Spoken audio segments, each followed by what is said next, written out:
Today in the Daily Dose, Lawrence of Arabia. After attending Jesus College at Oxford, Thomas Edward Lawrence became a working archaeologist for the British Museum in Syria until the outbreak of World War I.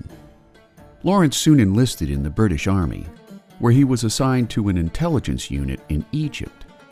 He soon found himself fully engaged in intelligence-gathering missions that quickly thrust him into the Arab Revolt, which began in June of 1916.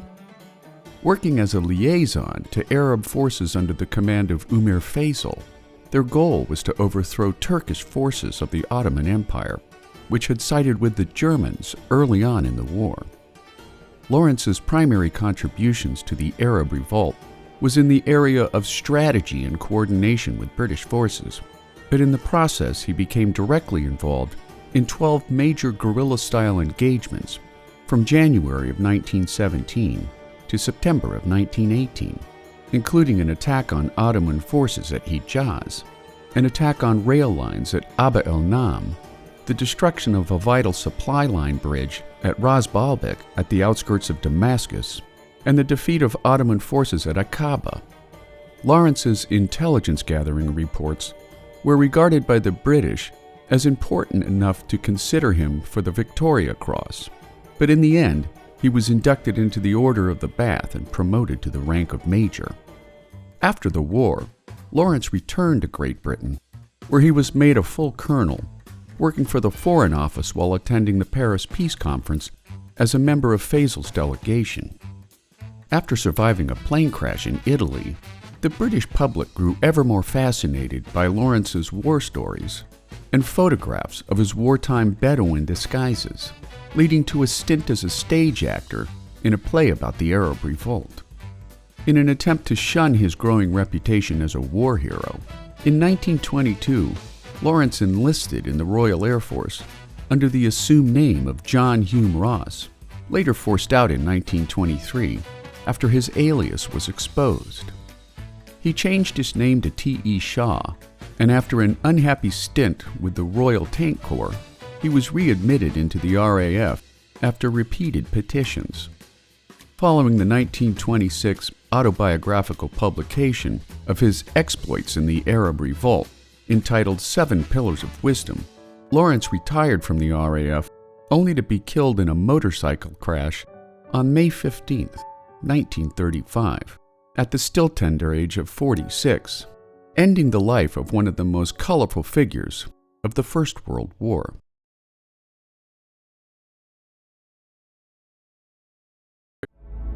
Australia's defeat at Rabaul.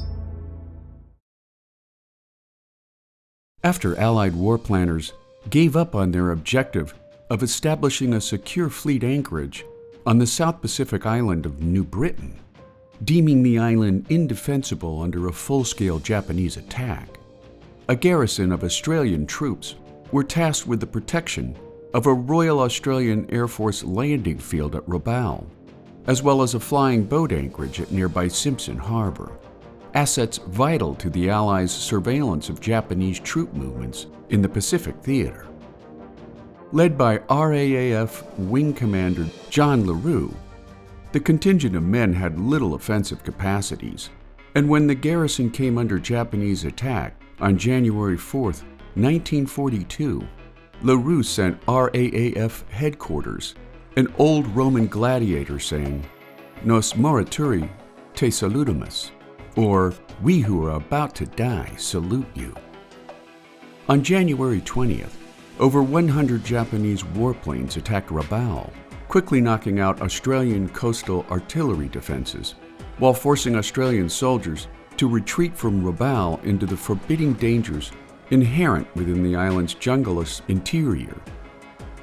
2 days later, some 3,000 to 4,000 Japanese landed just off of New Ireland, while on January 23rd, an additional 5,000 took control of Simpson Harbor. On February 9th, the Japanese landed a force at Gasmata, effectively severing the Australians' line of retreat, leading to the capture or surrender of more than 1,000 Allied soldiers. Tragically, however, On June 30th, 1942, after some 1,054 Australian and New Zealand prisoners of war had been loaded onto the Japanese merchant ship Montevideo Maru at Rabaul Harbor, bound for a prison camp on the Chinese island of Hainan, the vessel was sighted by the American submarine USS Sturgeon near the northern Philippine coast. While the Maru was initially traveling too fast for a successful torpedo strike, when the ship slowed to 12 knots around midnight, unaware that the ship was carrying Allied prisoners of war, the Sturgeon fired 4 torpedoes toward the transport ship. At least one torpedo found its mark, and while the ship went down in 11 minutes' time, those Australians who had escaped the sinking Maru sang Auld Lang Syne to their comrades trapped inside the doomed ship, making the Japanese takeover of Rabaul the worst defeat Australia would suffer during the Second World War.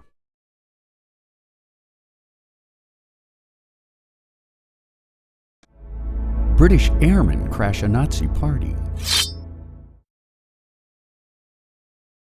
On the 10th anniversary of Hitler's ascension to power, the British Royal Air Force sent 3 twin-engine bombers on the RAF's first-ever daylight bombing raid over Berlin, with the intention of disrupting Luftwaffe commander Hermann Göring's pep talk to a war-weary German public.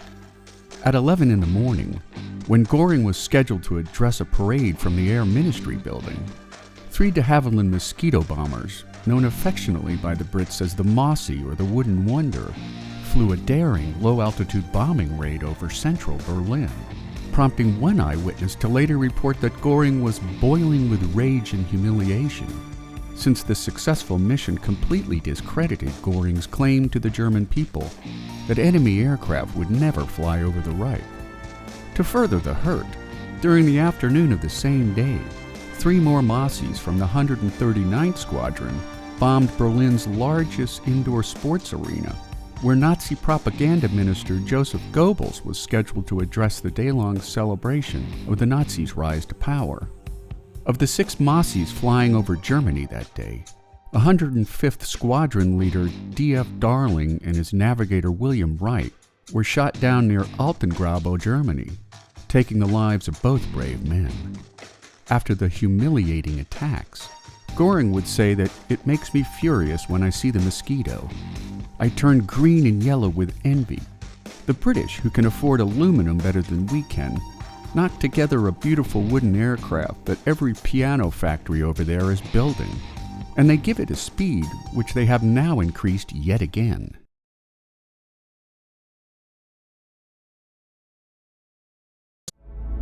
Dwight D. Eisenhower.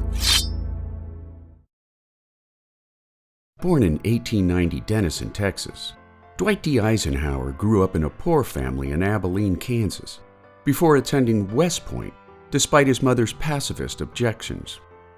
After marrying Mamie Geneva Dowd in 1916, Eisenhower served as a military aide to General John J. Pershing during World War I, followed by General Douglas MacArthur in the Philippines from 1935 to 1939, until General George C. Marshall called him to Washington to spearhead the successful Allied invasion of North Africa during World War II, followed by the amphibious invasion of Sicily and the Italian mainland in 1943.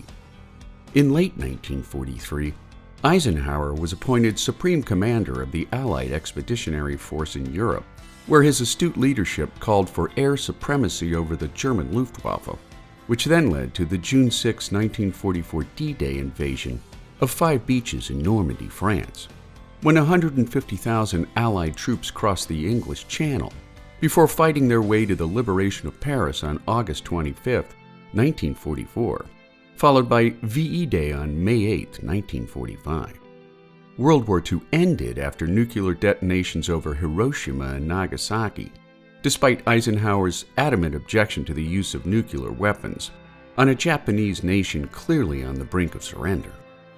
Returning home to a hero's welcome, Eisenhower served a short stint as president of Columbia University, until President Harry S. Truman tapped him out to command the newly formed North Atlantic Treaty Organization, or NATO, in 1950, intended to combat communist aggression abroad.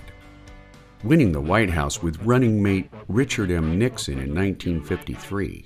Eisenhower's 2 terms in office witnessed numerous legislative victories, despite a Democratic majority in Congress, 6 out of his 8 years in office, leading to the creation of the Department of Health, Education, and Welfare, a strengthened Social Security Administration, and the passage of the National Interstate and Defense Highways Act of 1956, which led to the construction of 41,000 miles of interstate highways across the nation.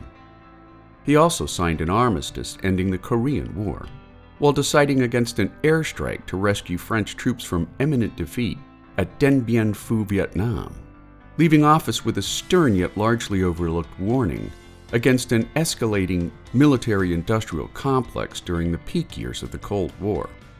He passed away from congestive heart failure at Walter Reed Army Medical Center on March 28, 1969, ending the life of one of the most influential figures of the 20th century.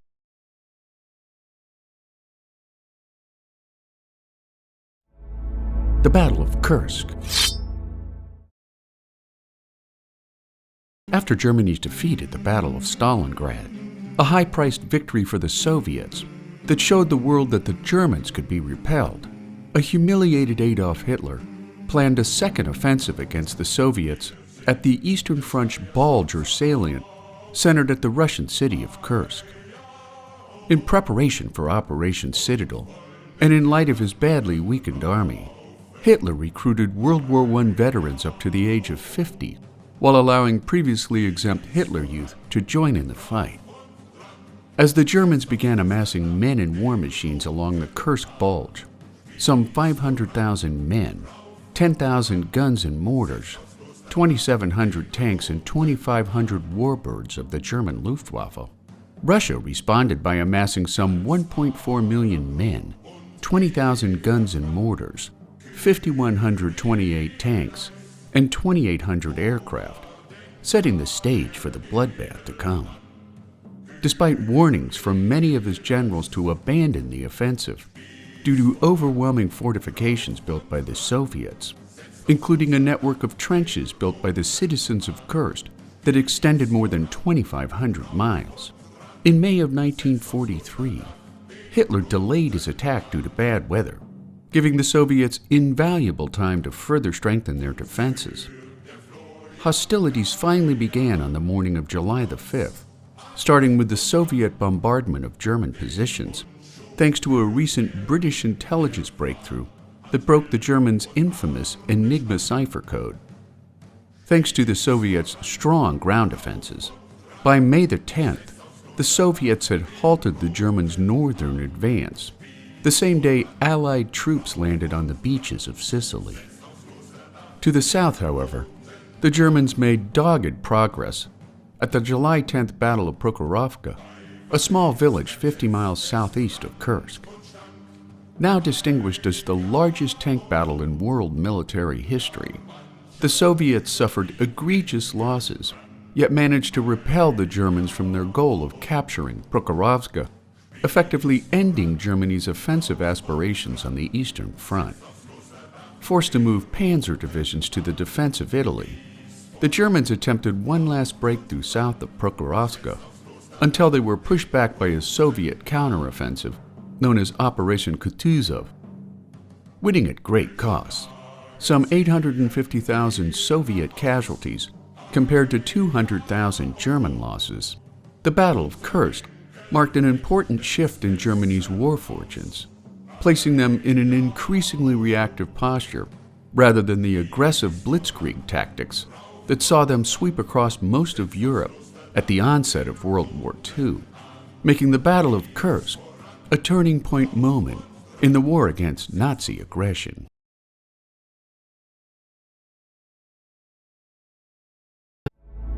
The Nazis' plot to assassinate the Big Three.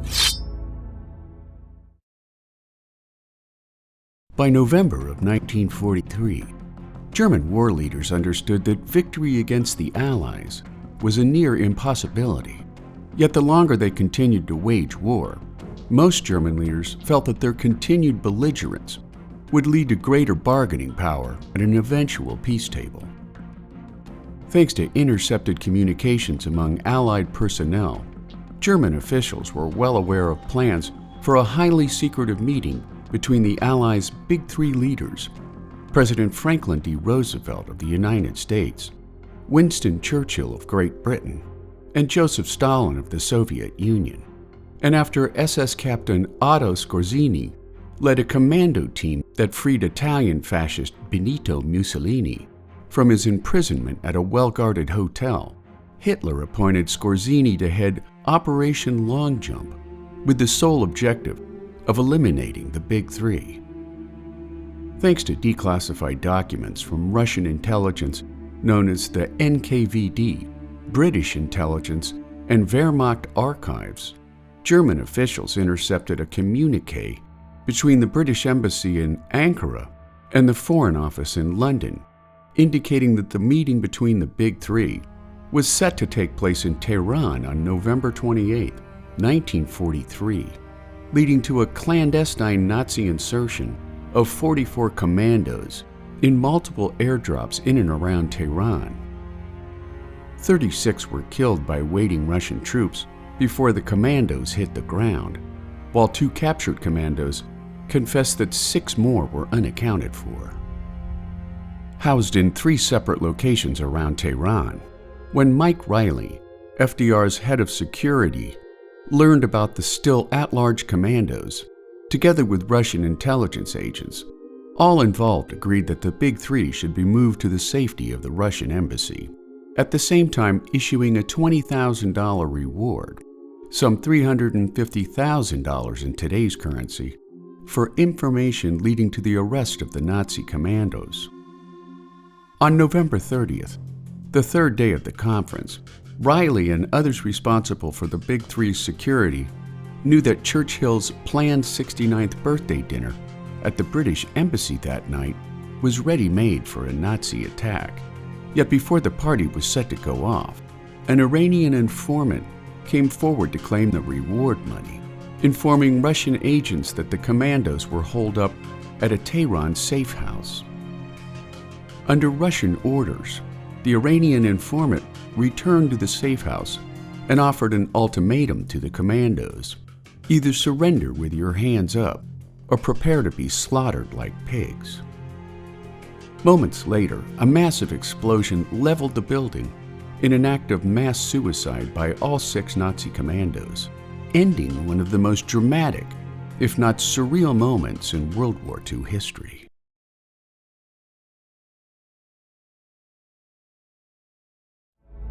The Ghost Army of World War II. Deception in warfare was far from new before the bloodstained years of the Second World War.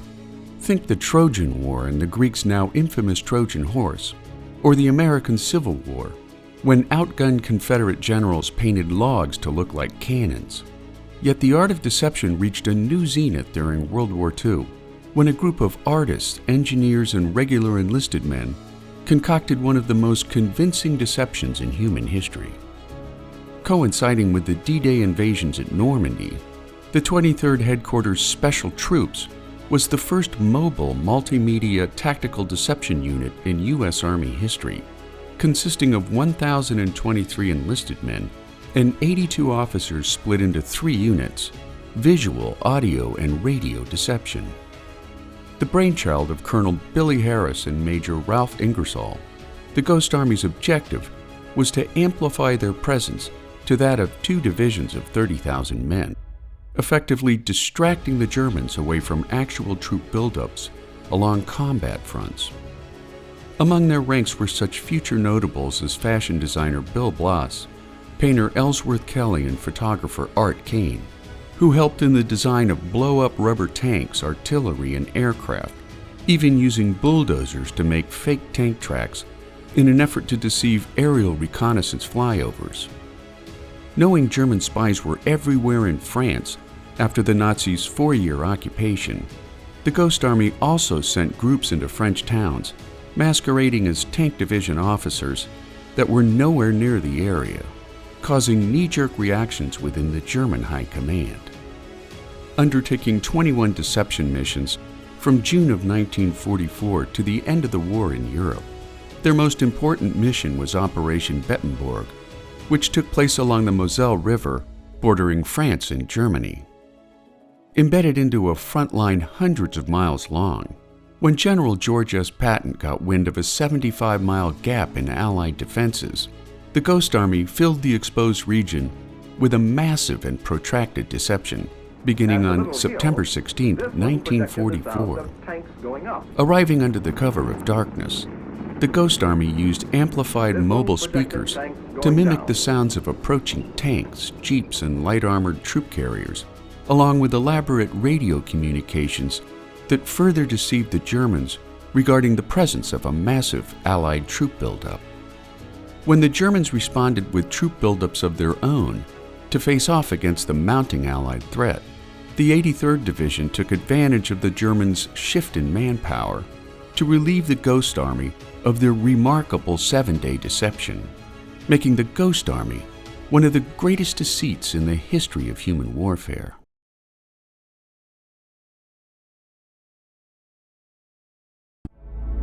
A big week for the Allied air war in Europe.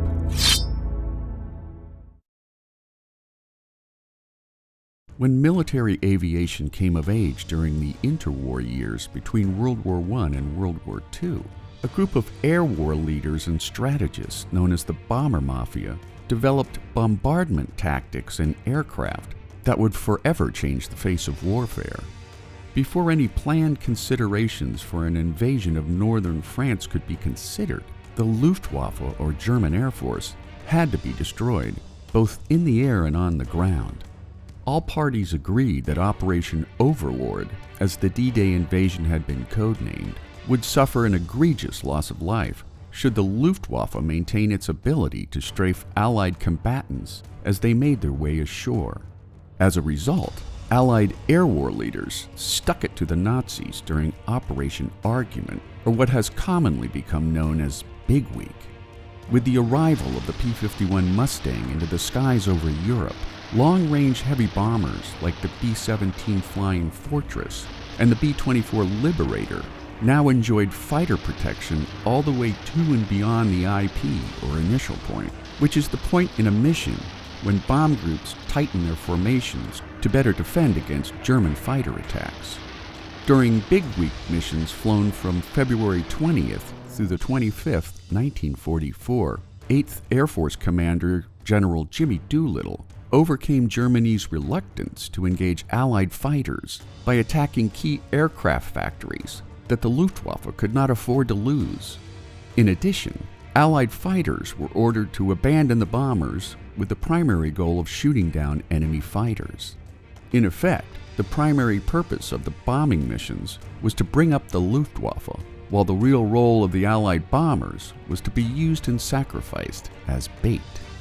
During Big Week, the Americans flew missions against airframe and assembly plants over numerous German cities, including Regensburg, Schweinfurt, and Steyr, dropping roughly 10,000 tons of bombs. The 8th Air Force, flying out of England, delivered 3,000 sorties at a loss of 97 Fortresses and 40 Liberators, with another 20 heavy bombers scrapped due to damage. Each downed aircraft would cost the Allies 10 to 11 men. The much smaller yet still forming 15th Air Force, flying out of 21 air bases in southeastern Italy, would fly 500 sorties, losing 90 heavy bombers, while the British RAF Bomber Command lost 131 bombers during their nightly raids over Germany. While the number of U.S. aircrew kills on German fighters is most likely wildly exaggerated in the heat of battle, nearly 500 reported kills, Big Week was considered a significant contributor to the Allies' official pronouncement of air superiority over the Luftwaffe in March of 1944.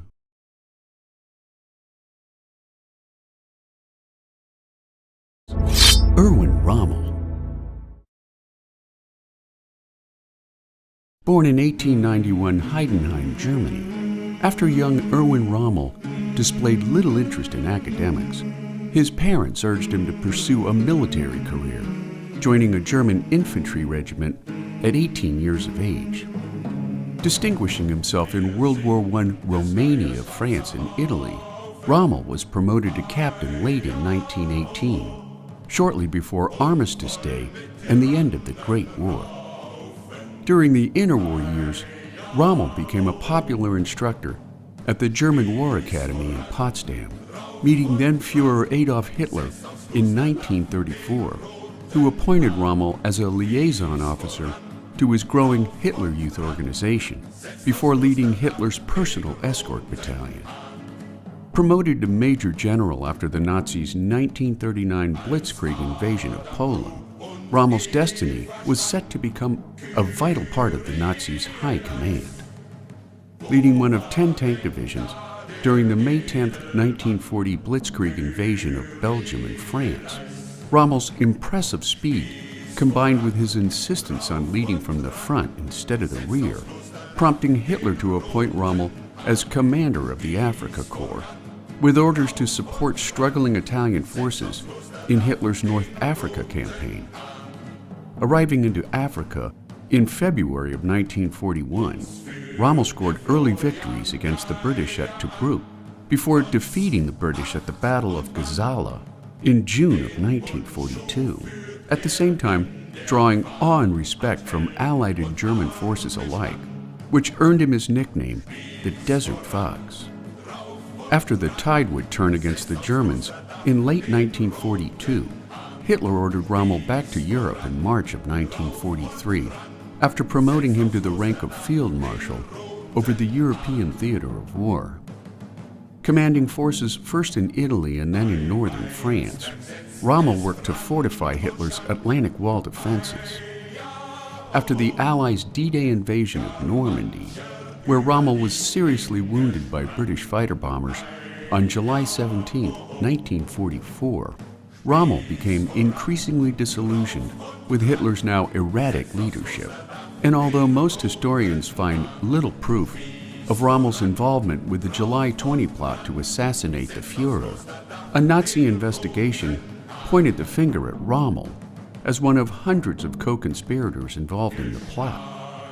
Due to Rommel's popularity among the German people, he was given the choice to stand trial or commit suicide in an effort to spare his family. Opting for the latter on October 14, the Nazis honored him with a state funeral, making Erwin Rommel an important ringmaster in the Nazis' high command.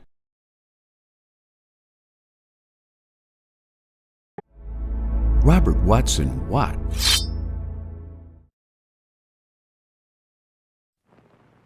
One of these men is the inventor of radar.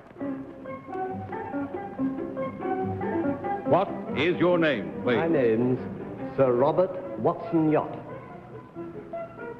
What is your name, please? My name is Sir Robert Watson Watt. What is your name, please? My name is Sir Robert Watson Watt. Two of these people are imposters. Only one is the real Sir Robert Watson Watt, and is the only one sworn to tell the truth.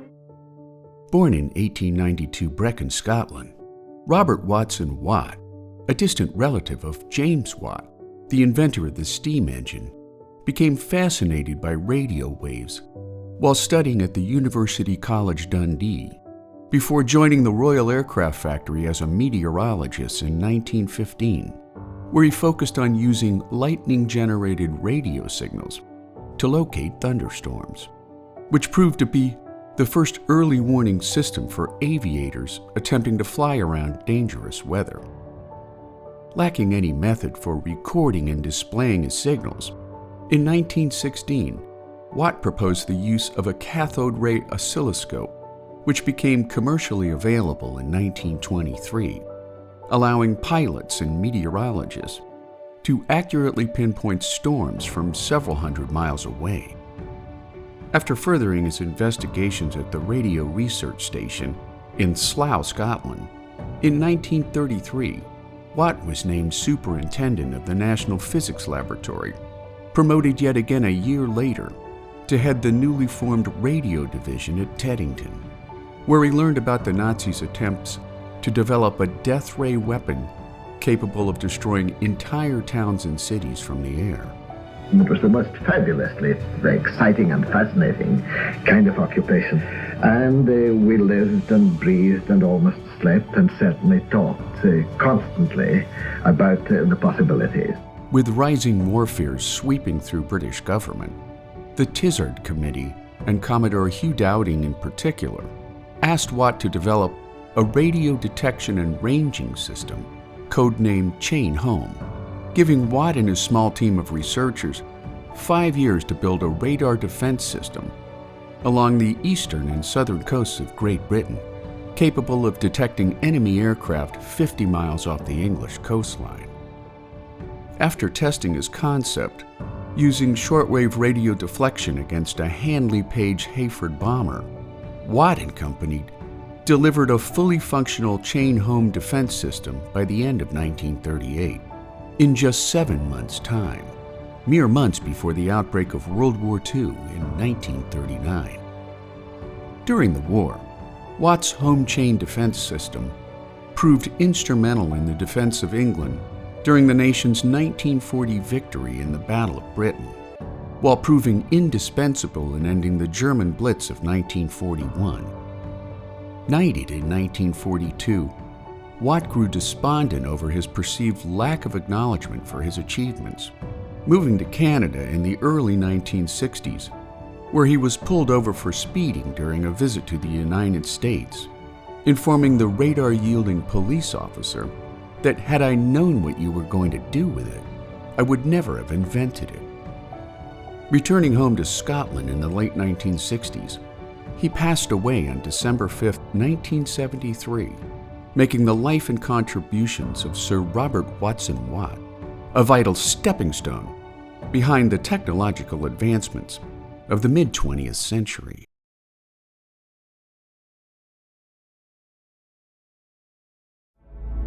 The D-Day invasion at Normandy.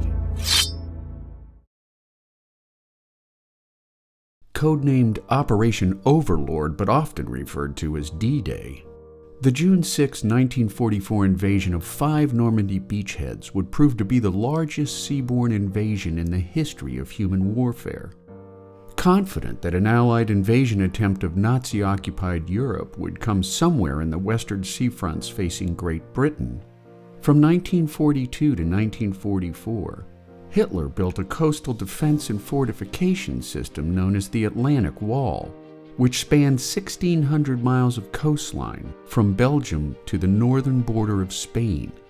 In the months leading up to the invasion, the Allies conducted a substantial military deception plan known as Operation Bodyguard, designed to mislead the Germans as to the date and location of the main Allied landings. While the original D-Day invasion was set for June the 5th, bad weather forced General Dwight D. Eisenhower to delay the operation by 24 hours, which nearly triggered a further delay of 2 weeks, since the invasion planners had strict requirements that coincided with the phase of the moon and subsequent high tides associated with a full moon, conditions that aligned on only 2 days per month. The amphibious landings were preceded by extensive aerial and naval bombardment, followed by the landing of 24,000 airborne troops shortly after midnight on June 6. Allied infantry and armored divisions began landing on the coast of France at 6:30 that same morning, spanning a 50-mile swatch of Normandy beachheads known as Utah, Omaha, Gold, Juno, and Sword. The men landed under heavy fire from Nazi gun emplacements overlooking the beachheads, which were strewn with landmines and metal tripods to further slow the Allied troop advances. Comprised of 8 Allied navies, the invasion fleet was made up of 6,939 vessels, including 1,213 warships, 4,126 landing craft, 736 ancillary craft, and 864 merchant vessels. Around 156,000 Allied soldiers and paratroopers landed at Normandy on June the 6th, while a total of 1.5 million troops would flood into Europe via the Normandy beachheads by the end of the week. 10,500 Allied troops would be killed, wounded, missing, or made prisoner of war on that first invasion day. while the Germans would suffer a nearly equal number of losses.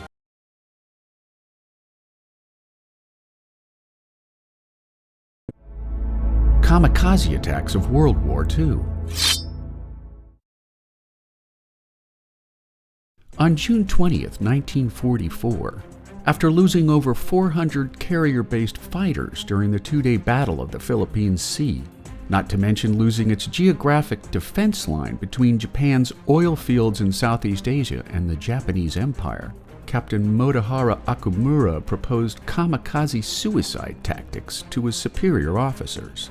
Known as body attacks or tai-atari in Japanese, kamikaze planes were modified fighters loaded with high explosives intended to maximize damage on enemy naval vessels, with a particular emphasis on sinking Allied aircraft carriers.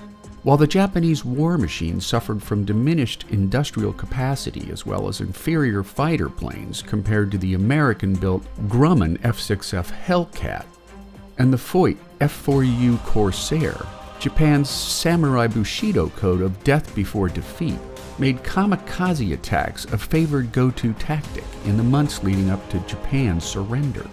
Meaning divine win or spirit win, Japan's kamikaze program accelerated after the October 25th sinking of the American aircraft carrier St. Louis, quickly expanding to over 2,000 flying bombs by the end of the year.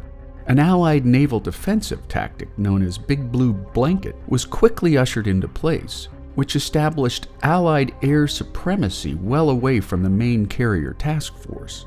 Utilizing a line of picket destroyers and destroyer escorts sailing at least 50 miles out from the main carrier force, the Allies were able to provide early radar interception of inbound kamikaze fighters, which allowed for improved coordination between fighter direction officers on board Allied aircraft carriers. Despite these defensive measures, however, 19% of kamikaze attacks resulted in successful strikes on Allied warships, resulting in the deaths of over 7,000 Allied naval personnel. On the collateral side of things, 3,912 kamikaze pilots sacrificed their lives in what would prove to be a last-ditch Hail Mary before Japan's eventual surrender after the Allies dropped nuclear bombs on Hiroshima and Nagasaki.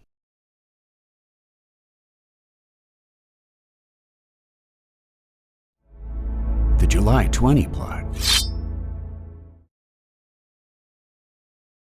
Before the outbreak of World War II, attempts by German resistance groups to assassinate Adolf Hitler had all but failed in ending the dictator's life, leading Hitler to become increasingly paranoid over the recurring threats to his life, adding layers of armed guards for his protection, while frequently making last-minute changes to his schedule.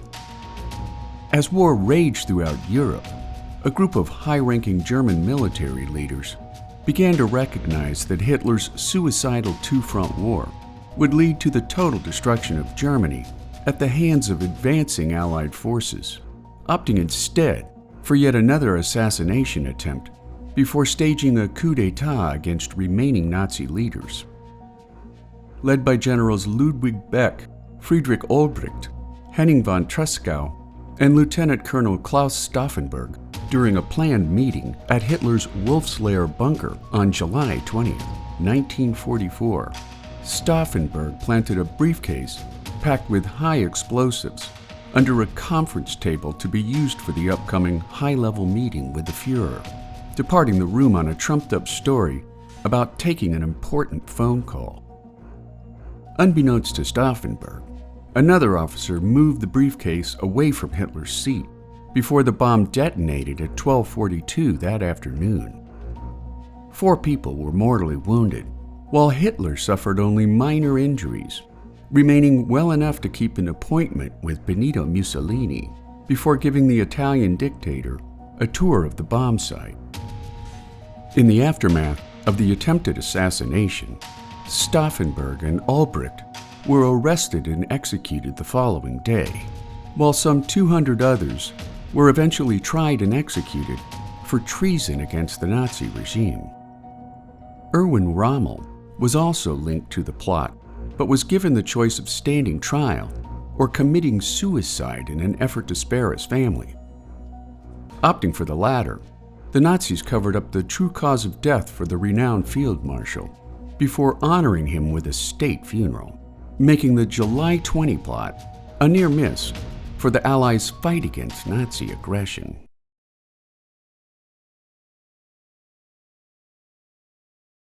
Today on the Daily Dose, Operation Aphrodite goes horribly wrong. First proposed by Major General Jimmy Doolittle in the later years of World War II, the Americans drummed up a somewhat daring plan to repurpose B-17 heavy bombers that had been taken out of operational service due to wear and tear, turning them into remote-controlled flying bombs against hardened German defenses. Codenamed Operation Aphrodite, the idea was to pack aging flying fortresses, known as Weary Willies, with high explosives, arranging for a skeleton crew to fly the plane to predetermined targets before handing flight control over to remote pilots flying behind them. With the crew safely parachuting from the plane, the remote control pilot would then crash the converted bomber into a strategic target of interest, causing a massive leveling explosion without the potential sacrifice of Allied airmen in the process. Of the 15 missions flown during Operation Aphrodite, a plane flown by Joseph P. Kennedy Jr. on August 12, 1944, went horribly wrong. The son of Joseph P. Kennedy Sr. and Rose Fitzgerald Kennedy, not to mention brothers Jack, Robert, and Edward, Joseph P. Kennedy Jr. of the 8th Air Force, piloted his Fortress on a course bound for the U-boat pens at Heligoland, Germany.